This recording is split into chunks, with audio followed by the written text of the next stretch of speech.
सब सब खनूद के नरकवा के गेट पर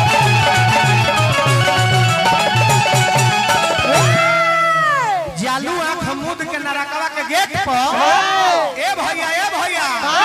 बोले हनु जालू आंख मूद के नरकवा के गेट पर आ देखो तारे भतर उदय के गेट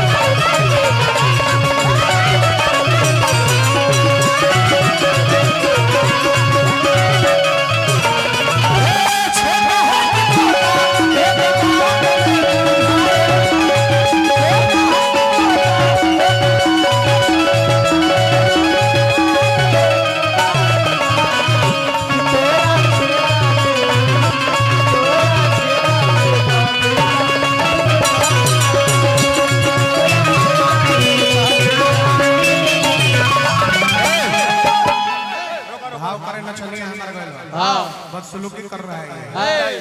तो लहंगा में हाथ डाल के कादू कटोए के फिर में भाई ब्यास को हटाया जाए। अच्छा सहारा चनिया कर ली हम त खाली है छुआ नहीं हनु हां अलगती हम लगा के कुछ उखारे तो का कितना दर्द करे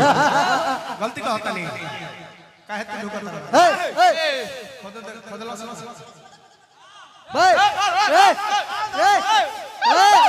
देखो नचनिया से पिटा मो अच्छा पीट ली त का करबो अच्छा ई जब सुना अच्छा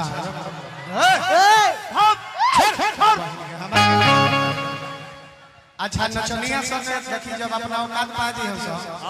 ई अच्छा है किन्नर लोग जब अपना औकात में आवेला लोग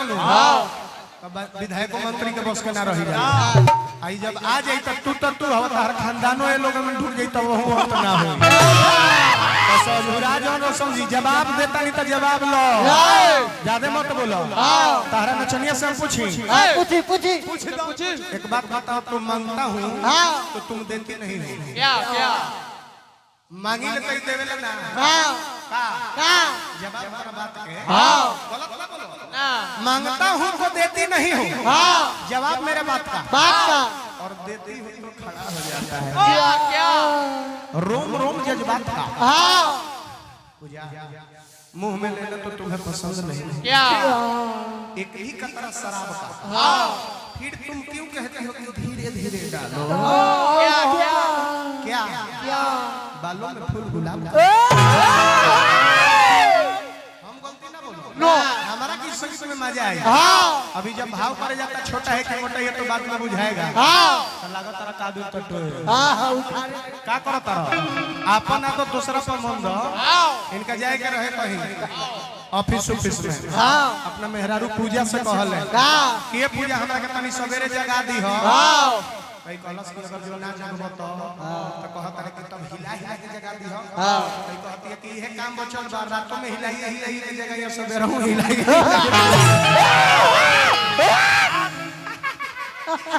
मेरा मतलब बाल आ गया तेरा लिखा है मार में उल्टे चल करके कहानी को सुनता होने लगे जवाब लो जालू आंखों मूंद के नरकवा के गेट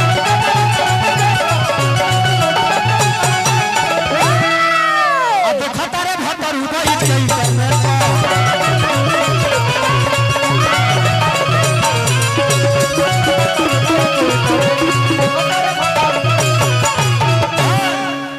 बनल बा बाजार जब ले बारू नई हरबा आ चूसली ही रस फेरू झकी ना यारबा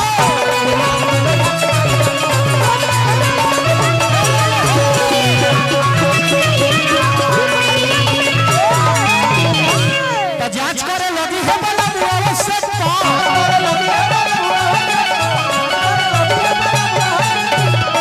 आ देखो तारे भतर उदय